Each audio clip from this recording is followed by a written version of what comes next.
안녕하세요. 오늘도 주님 안에서 믿음으로 꽉 찬 알곡이 되기 위해 성경 묵상의 시간을 허락하신 하나님께 감사와 영광을 올려드립니다. 6월 15일 목요일 묵상 말씀을 시작하겠습니다. 오늘의 제목은 열심은 있으나 지식은 없다입니다. 사도 바울이 고통스러울 정도로 관심을 기울이는 유대인의 구원 문제를 다룹니다. 그들의 문제는 그리스도의 의를 쫓지 않고 율법의 의를 쫓는 것입니다. 오늘 본문 로마서 9장 30절에서 10장 4절까지의 말씀을 함께 듣겠습니다. 그런즉 우리가 무슨 말을 하리요? 의를 따르지 아니한 이방인들이 의를 얻었으니 곧 믿음에서 난 의요. 의의 법을 따라간 이스라엘은 율법에 이르지 못하였으니 어찌 그러하냐? 이는 그들이 믿음을 의지하지 않고 행위를 의지함이라. 부딪힐 돌에 부딪혔느니라. 기록된 바 보라, 내가 걸림돌과 거치는 바위를 시온에 두노니 그를 믿는 자는 부끄러움을 당하지 아니하리라 함과 같으니라. 형제들아, 내 마음에 원하는 바와 하나님께 구하는 바는 이스라엘을 위함이니 곧 그들로 구원을 받게 함이라. 내가 증언하노니 그들이 하나님께 열심히 있으나 올바른 지식을 따른 것이 아니니라. 하나님의 의를 모르고 자기 의를 세우려고 힘써 하나님의 의에 복종하지 아니하였느니라.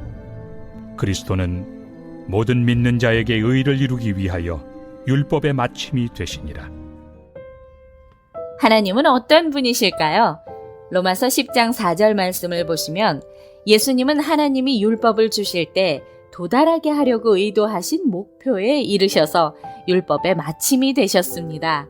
율법 없는 이방인들은 그 목표를 몰랐어도 예수님만 보고 달려가서 결승점에 이르렀지만 유대인은 율법을 알아도 그리스도의 신실하심을 의지하지 않고 자기 의로 달리다가 부딪힐 돌에 걸려 넘어져 결승점에 이르지 못했습니다.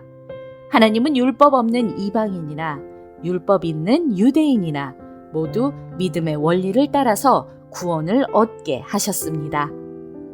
오늘 우리에게 주시는 교훈은 무엇일까요? 30절과 31절 말씀을 보시면 이방인은 의를 추구하지 않았는데도 예수 그리스도의 신실함에서 나온 의를 추구하여 의롭다 하심을 받았지만 유대인은 율법을 지켜서 의롭다 함을 얻으려고 하다가 의에 이르지 못했습니다. 인간은 스스로 하나님과의 온전한 관계를 유지할 만큼 율법을 지켜낼 수 없다는 것을 인정하지 않았던 것입니다. 32절과 33절 말씀을 보시면 이방인은 그리스도의 믿음을 의지했지만 유대인은 언약의 역사 내내 자신들에게 신실하셨던 하나님의 신실하심을 의지하지 않았습니다. 그 신실하심의 절정이자 율법의 실체이신 예수님이 오셨는데도 여전히 율법을 지켜 의를 추구하려고 했습니다. 그 결과 여호와 대신 애굽과 아수르를 의지하려던 이스라엘에게 하나님이 걸림돌이 되었듯이 유대인에게는 예수님이 걸림돌이 되었습니다. 율법 앞에서 자신의 한계를 인정하고 주를 의지하지 않는 자는 상대적인 우월감을 만드는 자기의에 넘어질 것입니다. 로마서 10장 1절에서 3절 말씀을 보시면 사도 바울은 자기 동족 유대인의 구원을 간절하게 바랬습니다. 그 누구보다도 그들의 문제를 또한 잘 알고 있었습니다. 그들은 하나님께 대한 열정이 있었지만 올바른 지식이 없었습니다. 사도 자신도 예수님을 만나기 전에는 율법의 의로 흠이 없다고 생각했지만 하나님의 의가 율법이 아닌 예수 그리스도의 믿음에서 온다는 것을 알고 난 후에는 자신이 세운 율법의 의는 예수님을 아는 지식과 비교할 때 배설물에 지나지 않는다는 것을 깨달았습니다. 기도하겠습니다.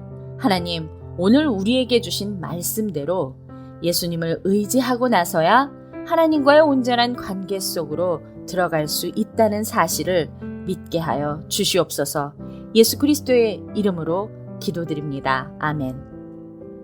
하나님의 의와 그리스도의 사랑과 희생을 믿는 사람들은 구원을 받습니다. 내 자신의 의를 버리며 하나님의 의를 따르려는 올바른 지식이 하나님의 진정한 구원의 길로 우리를 인도합니다. 내 자신의 의가 아닌 하나님의 의를 따르는 우리의 선택과 행동이 우리를 의로운 삶으로 이끌 수 있다라는 사실을 기억하며 오늘도 광야 같은 세상에서 승리합시다. 저는 내일 다시 찾아뵙겠습니다.